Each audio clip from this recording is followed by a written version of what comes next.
everybody, welcome to another episode of Redefining Society and Technology podcast. Today I'm here with two friends, two people I've known for a while. One in particular actually crashed my party here, Sean Martin. Everybody knows who he is. I did. Welcome, Sean. I couldn't miss out on this one. So. I know you invited pretty much yourself, and I told you who was the guest. So it's gonna be fun. We actually, like I said, we talked to Eric O'Neill 5 years ago. It was a book that you did at the time. I think actually you already done that a little earlier. That one. And it was grade A. And that tells a lot about your personal story on how you were a spy hunter, right? And in the FBI, and they made a movie out of it. So you can obviously touch on that. But apparently you didn't think it was enough. So you went ahead and even wrote another one. And I know you've been very busy in other things as well. So we're going to talk about the book today, Spies, Lies, and Cybercrime. And you'll tell us what it's about. But first of all, tell us a little bit about yourself. There is a lot, so you don't have 3 hours. Yeah, sure. The Cliff Notes version. Well, I wrote a second book. I didn't want to be a one-hit wonder, but I also had a lot to say, especially as I was taking stages as a keynote speaker, primarily speaking about cybersecurity and protecting yourself. And, as I do that, I see what works with an audience and turn it into a second book. A little background on myself. I was in the FBI. I was fully undercover for my entire career in the FBI. I was a specialist in counterintelligence, which is the science of catching spies, and counterterrorism, which obviously is the science of catching terrorists, hopefully before the spy steals or the terrorist blows something up. My last case in the FBI was to go undercover in the most unique case the FBI had ever run, was to go into FBI headquarters as myself, undercover as myself, which I'm still wrapping my brain around. Right. And try to catch the most damaging spy in U.S. history, a supervisory special agent named Robert Hansen, who was a decorated Russian analyst. He was one of the top FBI agents who was working in counterintelligence, once again, stopping spies, which is ironic, against the Soviet Union and then Russia. That's how long he spied. And for 22 years of his 25-year career in the FBI, he was Russia's top spy in the entire U.S. intelligence community. And at the very end of his career, before he was going to retire, we learned from a KGB source that he was the spy we had been after for all these decades, and they sent me in to catch him. My job was to find the smoking gun that would lead to his arrest, which is an impossible task, but I managed to do it. And that story, those 3 months I spent in the room with him and finally found that smoking gun, it is the story behind my first book, Gray Day, which is in one part a memoir. You see the case from behind my eyes, living it and being inside of it and all of the stress and all of the difficulties. Even though I got the win, it was a hard path to get there. But it also looks at the evolution of espionage from the traditional cloak and dagger espionage of the past to today, which is primarily cyber attacks. And as I was writing that book, and I finished that book, and I've been speaking about it for these years, I came on your podcast, and thanks for having me back contemporaneously with the book coming out.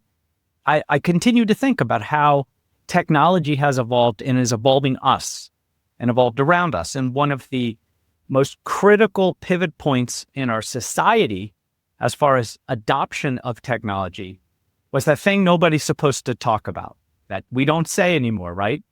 The pandemic. It's like screaming Voldemort in the Harry Potter world. Nobody ever says it. We pretend like it never happened. Harry does it. What's that? Henry Potter does it.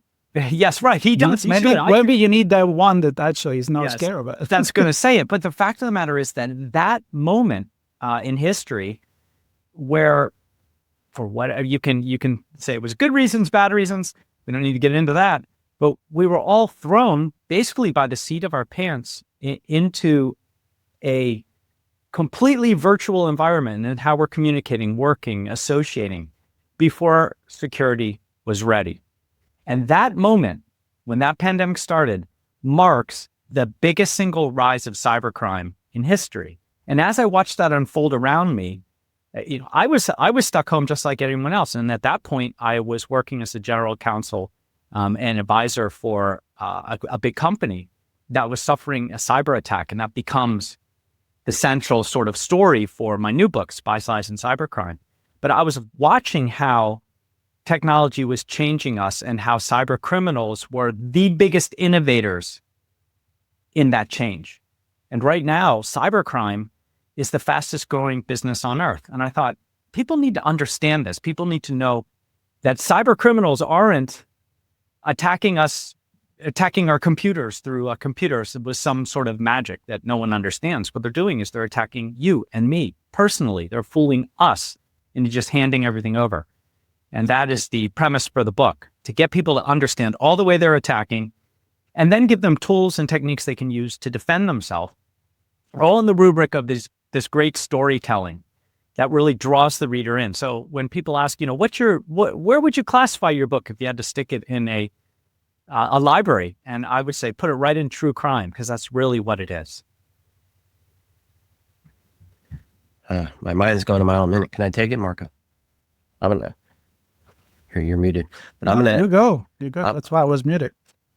I don't want this to stain my own persona for folks, but I'm gonna ask this question. Cybercrime as a business. I mean, there's a lot of organizations, a lot of businesses, a lot of markets that come around. I'll just point to the insurance space. We have car insurance because we do stupid things in our cars. Right. I'll just use that example. And I think, the insurance companies are taking our money as a business because we do stupid things. The question I have is, do we need to rethink the cybercrime business in relation to the people and the consumers of technology, computers and internet and cloud and all the other stuff, mobile? Do we need to rethink it and perhaps say that we're not victims, we're just customer or products of that space? I see where you're going, Sean. You're exactly right, because this is the way, and in the book I call them cybercrime syndicates. I want to elevate the idea of the cyber criminal in my readers, or if you're listening to the audio version, my listeners, this idea that this isn't a one-off. It's not a kid in the basement with a dark hoodie, right? It is a large group of individuals who have come together and formed a business of cybercrime, where they are going to exploit us, they're going to impersonate us, they're going to deceive us, and ultimately they're going to steal from us. And what they're doing is they're using traditional espionage methods in order to fool us in a modern society. So what they did is they went right back to the spy playbook. They looked at how the old espionage techniques would impersonate people, use confidence schemes, these large deception attacks, these very clever ways to fool people into giving up their information. And they just translated that into a modern environment. And in fact, to help themselves, the top cybercrime gangs, the biggest like ransomware attackers or fraudsters out there on the dark web, have hired intelligence officers that are currently active espionage spies to come work for them. They moonlight for them and these guys love it. If they're coming from a Russia or a China or Iran or, one of these countries that is okay with attacking the West with cybercrime, then, they're getting their job as a spy, and then they moonlight on the side as a cyber criminal, and they're making a fortune, and it's all tax-free, right? Because you're not going to declare your wins from cybercrime. So what cybercrime criminals are doing is treating us like customers. In fact, if you are locked by ransomware, by one of the huge ransomware gangs, and ransomware is sort of still the cybercrime du jour because that's where they're making a ton of money, with double exploitation, triple exploitation attacks.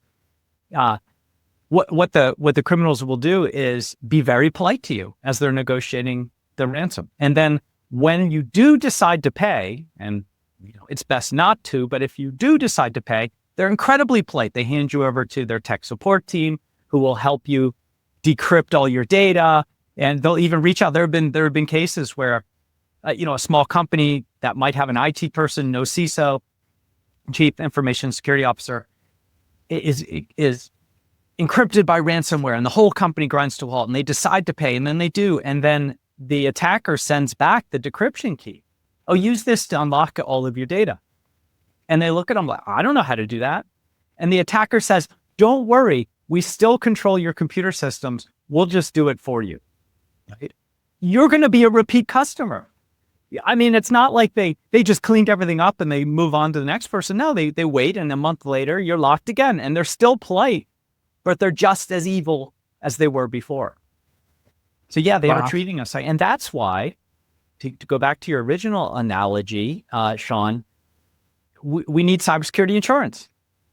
You could say that insurance, protects you from what other people are going to do on the road, right? Car insurance, but it also protects you against the things that you do, or the mistakes that you make, or the failures that you have when you're on the road.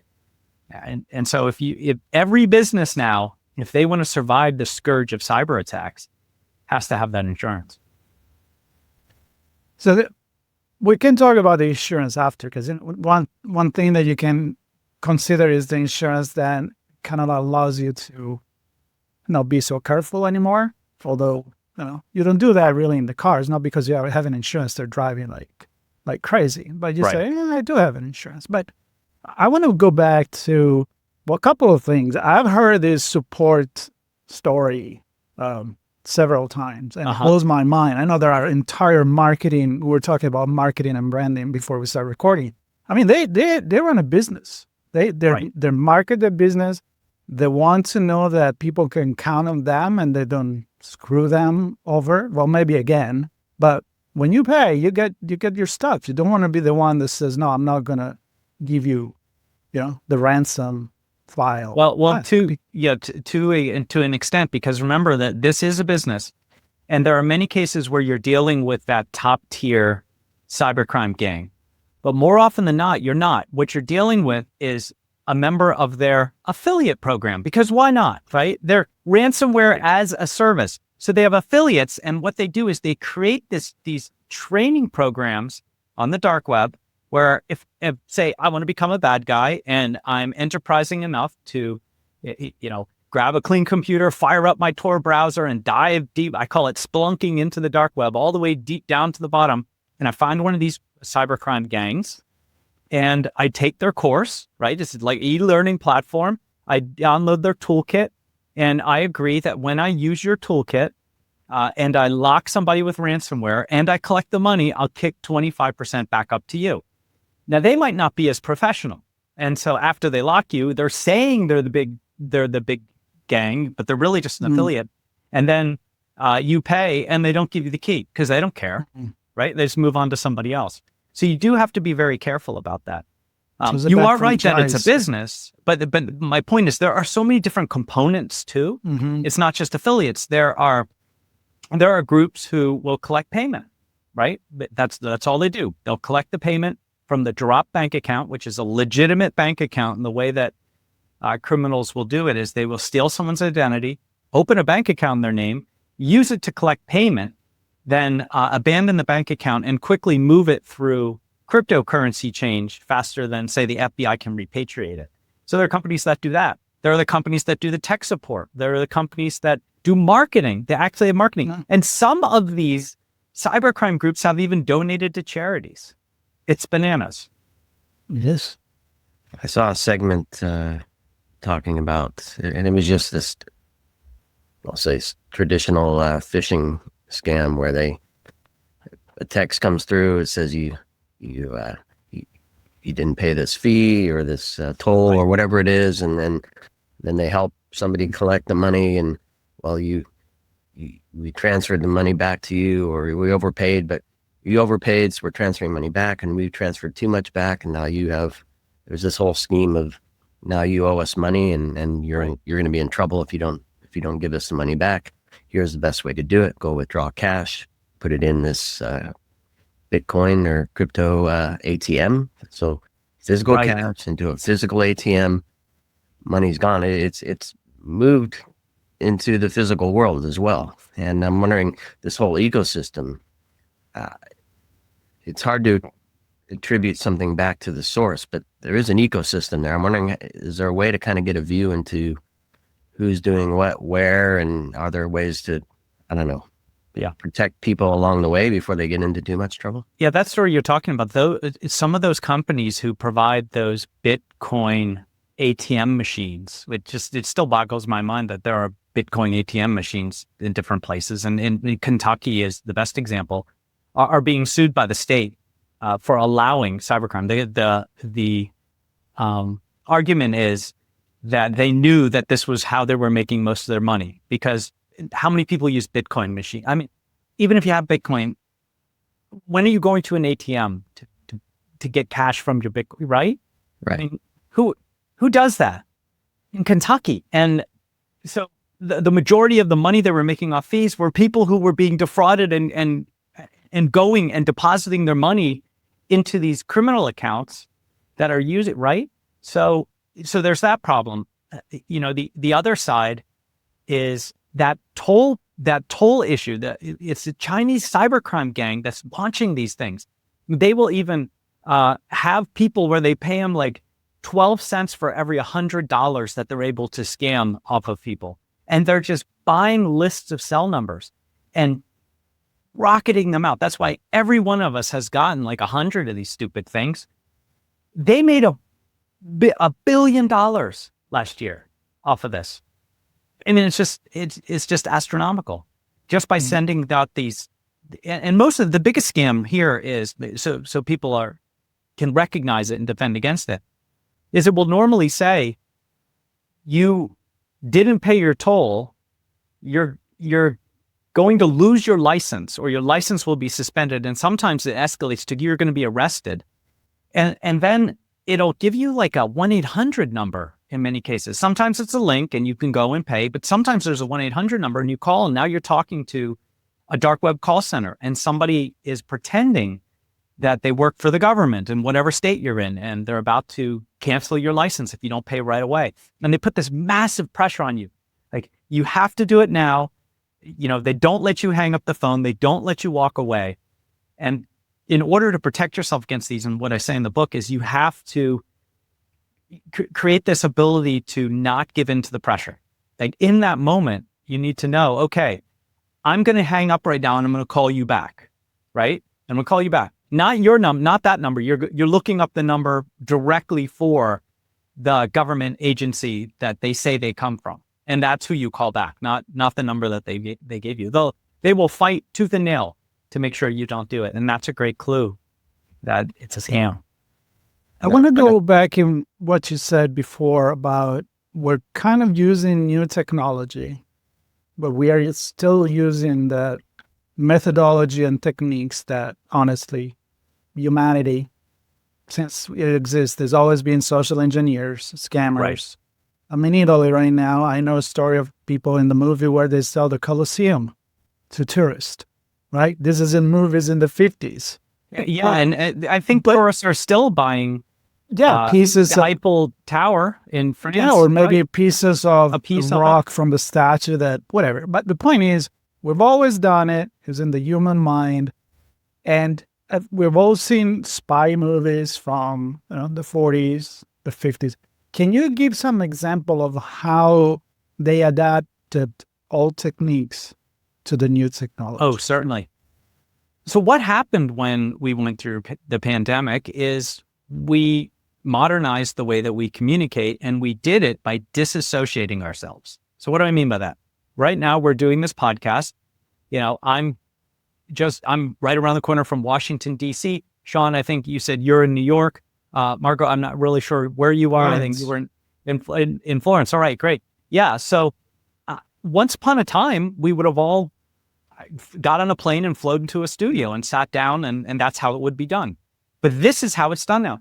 I was just in New York City, and the strangest thing in the world is so many of the studios doing press for the book. So many of the studios said, no, we actually want him virtually, because now that's how they're geared to bring a guest on. So while I was right next to their studio yesterday, today I'm doing it from home. But that's what we've done. Most of our communications are now online. The primary way we communicate is still email, and now it's video conferencing. people believe what they see. And that has allowed criminals and spies to insert themselves in the middle of those communications and fool us. So here's a great example. Have you ever gotten one of those texts where it just says, hey, or I missed you at the barbecue, or hey, buddy, are you coming around next week? Just some innocuous, weird, semi-friendly text. And what they're looking for in these phishing expeditions is someone who comes back and says, I'm sorry, you got the wrong number. And then they go, ding, polite person. And they keep you on the phone. I tell a story in a book about a grandfather who was a pensioner, just living out his retirement. He was a widower, so he was a little lonely, and he gets a text that says, hey, and he replies, I'm sorry, you got the wrong number. And they get in this conversation and they talk. And weeks later, his new best friend, who he chats with every day, sometimes on the phone, often through text, says, hey, I'm an investment manager. Do you want to try invest in it? It's this innovative new company. And, our guy, he says, I'll give you $1,000 just because he wants to help his friend out. Next thing he knows, that $1,000 is $3,000, and it's only a week later. And he says, how is this possible? He sees his portal, the investment company, it's very slick. It shows the money going up, up, up. The delta's rising, skyrocketing. And, he has his secure login and two-factor authentication and everything. So it all looks real, completely real. And he says, how is this possible? And his new best friend says, this is cryptocurrency. We're investing in crypto. It's a different world. And he starts bit by bit investing more until he's put his entire pension into it to the tune of hundreds of thousands of dollars. And then he thinks he's now a multimillionaire a few months later. And he says, I'd like to pull some money out because I want to take my daughter and her family on vacation. You've been eyeing this cruise. We want to take it. And it's crickets. The guy's gone. His new best friend that he's just spent the last 3 months talking to every day, hopes and dreams and fears and past, right, is just disappeared with all his money. And he calls the company. It doesn't exist. He looks at the website. It's just a dummy mock website where they were just manipulating the numbers every time he logged in. And it's all gone. And he lived in London. The happy end of the story is he ended up moving here to the United States where his daughter lived and moving in with them. So he gets to see his grandkids all the time. But I think he'd like to have his pension and do that. Costly move. But that is an impersonation attack that becomes what I call a confidence scheme. And the difference is impersonation might be really quick, right? I send you you're working in a business, you work in finance. I send you a email that says, we need to fund this partner. You wire this money right away, or you take it to the next level, right? You get a connection for a Zoom chat, and there is your CFO who says on the Zoom, wire the money right away and let me know when you're done. I'll wait, right? I mean, are you going to question that? You're looking at them right there, except it's an AI deepfake. You're not looking at the CFO at all. They grabbed a picture of the CFO and they animated it. And now the animation is just so hyper realistic. It will fool someone in one of these little boxes we live in these days, right? Because all we're doing is looking at little boxes of people. We're not really meeting each other anymore. That's an impersonation. Really fast, quick hit, make the money. Confidence schemes are taking that and deploying them over weeks, sometimes months, in order to get a huge payout. Yeah, so many things. I know people around me have fallen victim to the toll scam. Yeah. I know somebody who actually had that escalate into basically multi-hour phone call with the sheriffs are on their way, and right, and complete and utter stress for this person. They really thought they were in serious trouble, and almost took that to a point where they lost money. Thankfully, they didn't. What I've seen, I don't know if you've come across this yet, but the idea that because I'm in cyber and because I know AI, that I'm somehow a great advisor for this new startup that needs my expertise to help them blow this new company up. I've received multiple requests on LinkedIn lately. Yes, And- it's a plague. Yeah. I receive And- every day. And the objective is to get me to send them my Signal account. And I haven't followed beyond. I don't want to do that. So I don't, Right. so I don't know where it goes beyond that. What's the play there? Well, what they're trying to communicate with you, and then eventually they're going to want you to buy in, right? They're going to try to show that this company is going to go 5x and 10x, and you just buy in a little bit, and they want to get you on the phone. Some of thase people, they're very persuasive because they're chained to a desk somewhere, you know, in a company, in a office building in Malaysia where they are literally grabbed off the street, and they have to make X number of money from people they deceive to be let go. They're true indentured servants, and so they will spend all time, as long as they can, just talking to you to try to get you to send them money, however you can possibly do that. And so they're very persuasive when they can get you on the phone there. Very persuasive, and it's always the executive wants to meet you, but they won't say who the executive is. Or Yes, the executive wants to meet you. You're the perfect person. I get these all the time. And you know what I do?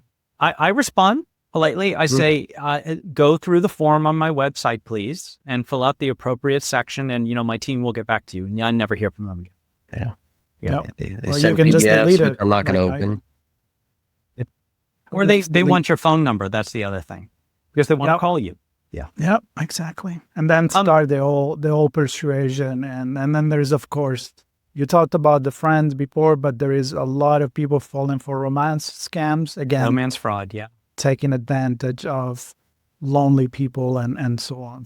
And that's been going on forever. I mean, I tell a great story. I mean, it's a sad story, but it's a great example of romance fraud in the book where, my background is actually in psychology. So I get into the idea of confirmation bias, and confirmation bias informs so many of these things, especially when someone is trying to sell you something that your better instinct should tell you is too good to be true, right? Like, for example, I write your listeners might be interesting. I write a newsletter. It's once a week, and I usually highlight a scam you need to know about right now, right? And then this last one that just came out, it's every Tuesday. I highlight what I call Scamtoberfest, because like Oktoberfest, Scamtoberfest, because October is when the cyber criminals ramp up their, what I call street level scams, the scams against like you and me, individuals. You've got your like business level scams, ransomware attacks, critical infrastructure attacks, massive data theft. And then you get your street level scams, kind of like the Avengers versus like Spider-Man, right? Like who are going like all of us. And October is where they start into Halloween, and it keeps going all the way through New Year's, and they have scam after scam after scam. And then they bring it back again in April when it's tax season. But right now we're beginning sort of the holiday scam schedule of cybercrime. And, I highlight the story where it's a dad, and he's just going through social media, and he stops in an ad, and it's 70% off this Halloween costume for the family. And he needs it because he's got a block party coming up, because our Halloween is October 31. And, it's right around the corner. And he stops on it, 70% off. Like it's the classic movie Monsters. He can see his kids in it. It's perfect. And then it has the ticking clock, 3 hours or this offer is gone. And without thinking, he clicks through and he buys it. And he pays expedited shipping. And because he's getting it so cheap, the expedited shipping he's paying for is actually cost more than what they're charging for the costume. But he wanted to believe it was true. And the pressure situation by the deal ends in 3 hours just made him decide, I'm just going to do this. And of course, the costumes will never come. The whole thing's a scam. So this is kind of where you have to think. He's going as a defrauded person. Right. Well, the other thing is, so not only it's sort of a double scam. One, you've just sent them money, right, which they've collected. Two, now they have your credit card number. Yep. They have your address, your name, your little code, right, your security code on the credit card. Then they go use your credit card for all sorts of nefarious purposes. Yep. And going back to like the gift card thing was mentioned earlier. One thing that they're doing is they're stealing credit cards, loading them on phones, and they have actual physical people here in the US, the cybercrime gangs, who go with their phones. They load the credit card onto the phone so you can just tap to pay, and they use your credit card to buy a bunch of gift cards, right? And then they switch to the next one, buy a bunch of gift cards, switch to the next one, buy a bunch of gift cards, and just launder your money that they've just stolen from you that way. Because the gift card now is gone. It's locked in that card and it's untraceable. Incredible. Let's talk about the two books. To me, they seem completely different, right? One is a biography. It's your story. Of course, there is a ton of advice that people can get when they read the first one. This seems to me is more like, it's almost like you say your background in psychology makes me think about, some sociology book like Blink or, other book that I enjoy because my background is sociology, where you, by examples, you explain several things. Right. So if somebody read the first book, what would be your advice on how to read this or what to expect? Is it another book like the first one, or what is different? And right. Who is it for? Right? Is it for experts? Is it for everybody? Well, this book, yes, Spies, Lies, and Cybercrime is for everybody. Everybody. Everyone needs to read this book. In fact, I've said that every parent has to take this book, sit down with their teenagers and their tweenagers, right, and read chapter 10 and 11. Absolutely. It will help protect them from cyberbullying, exploitation, and it might save the life of your teenager, because some of the cybercrime that has targeted teens has led to teen suicide. So it's critical that parents have that conversation with their kids. How to protect your kids from social media is in there. But what I did with Spies, Lies, and Cybercrime is just like Gray Day, I have the through story. Now, the Gray Day through story is me catching the biggest spy in U.S. history. So that's sort of the central core of it. While Spies, Lies, and Cybercrime is surviving a massive ransomware attack that used incredibly deceptive techniques to get in, and how we solved the problem and we're able to not pay. I won't give away too much of the ending. So that's the exciting story that carries you through. And what I did is I went back to the beginning. I went back to the training I got at the FBI Academy, and I looked at all the ways that I was taught to catch spies and broke it down into 6 categories: deception, impersonation, infiltration, confidence schemes, exploitation, and destruction, right? These are all the ways that spies and cyber criminals are coming after us, because the cyber criminals learn from the spies. And in each of those categories, I explain the technique with storytelling. So it's all fascinating stories, true crime stories.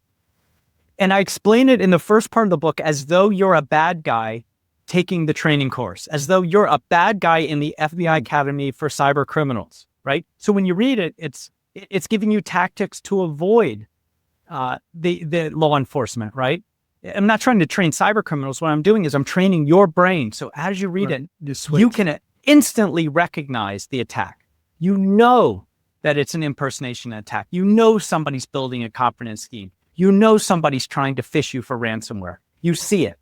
And then the second part of the book is my methodology that I've been showcasing for the past year on stage, called PAID, right? You can remember PAID. 4 letters. Everybody wants to get paid. Prepare, assess, investigate, decide. This is how I hunt spies. Prepare ahead of the attack. Be ready. Do everything you can to protect yourself. And that also includes investing in technology. If you're a business, cybersecurity insurance, right? All the things you need to do, and it's all in there. The only difference between that enterprise CISO, Chief Information Security Officer, who's trying to protect his company, and you and me trying to protect ourselves and our laptop and our family's data, is just scale. You just scale it, right? So each person can read it and get something out of it. You assess, you're constantly looking for the threat. You investigate when you identify the threat. You've learned how to do that by reading the first part of the book. And finally, decide. We decide to act. We decide to take a stand. And my belief is that if enough people read this book and understand the way criminals are attacking us, we'll dry up the dark web. They only make money. They only get paid if they fool us. If they can't fool us anymore, if the majority of us don't fall for these scams, then they're going to be out of business. They're going to have to go get real jobs. Boo-hoo for them. I want to pick on this thing. Two things here. We're in the middle at this point of Cybersecurity Awareness Month in October. And with that comes a lot of public service announcements and a lot of public-facing guidance, which you're talking about there. But there are a lot of business-oriented awareness programs as well. And I've heard good and bad in terms of awareness training and using sticks versus carrots, and do they work? Right. And what you just described with your book, and the two parts that I want to dig into here is the content in the book, but also your presence on stage, because you speak with to a lot of audiences, employees of organizations, customers of organizations, and the whole ecosystem and supply chain. What are some of the things that stand out to you as you're engaging with those audiences on stage, where they come back and say, hadn't thought about it like that. Our employees don't think about it like that. We've learned something, and we're going to incorporate what we got from you into training program or into our culture or into our technology and controls, whatever it is. What are some of the highlights from those engagements? Yeah, here's a few. First of all, audiences do not understand or comprehend, is a better word, the scale of cybercrime. They have not made the connection between how much cybercrime is happening and the fact that it's coming after them.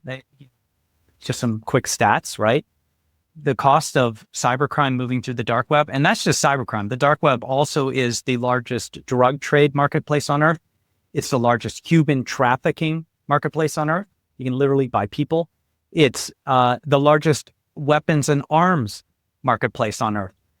So taking all that aside, and just the cost of cybercrime flowing through the dark web, that's around $14 trillion this year. There's 14 trillion, which means that it is the third largest economy on earth, bigger than Japan and Germany put together, and growing. And at the rate it's growing, because we haven't been able to arrest it. And the more it grows, the more individuals decide that they're going to get into the business of cybercrime. It could be 18 trillion by next year, which is extraordinary. That's a lot of money that we don't need to be giving to criminals. So that scale is important for people to understand, because that means that there is such a great marketplace for crime that they don't care who you are. They don't care what you do. They don't care what you make. They don't care if you're making some little widget for something that's completely boring. All they care is if you're vulnerable, and whether that's just you as an individual, right? A retired grandparent, or a massive enterprise with companies all over the earth. They only care if you're vulnerable, and there is someone out there on the dark web who is going to come after you. So it's not a matter of, if you'll get cyber attacked, it's when it's going to happen. So you have to prepare for it. And that's something that people often haven't made the connection. And it's a sobering reminder that we need to prepare for these attacks. It's, the other thing I always say is, don't wait till the pressure situation to start looking at your security, whether it's physical security, whether it's cybersecurity. It's kind of the same thing. You don't want to be attacked in a dark alley and then think to yourself, maybe I shouldn't have gone that way. Maybe I should have taken an Uber and not walked home, right? Physical security is important. You always have to be thinking about it. But cyber, it's the same way. You don't want to be in the middle of a ransomware attack and now trying to figure out how to build the cybersecurity that's going to find the attacker, kick them out, and restore your data. That's like 10x more expensive. So we need to take the steps. Now, whether you're a person or you're a business, it's all in the book. What you can do, how you can do it. And I decided, I want to make this as easy as possible. I got checklists at the end, top 10 things you can do to protect against ransomware. Top 10 things, right? Follow this checklist. These are things that are resonating with people, that they can understand, they can get behind. The third thing I'll mention is, there is such an incredible lack of understanding in cybersecurity in general. And I don't just talk about this, in an individual sense.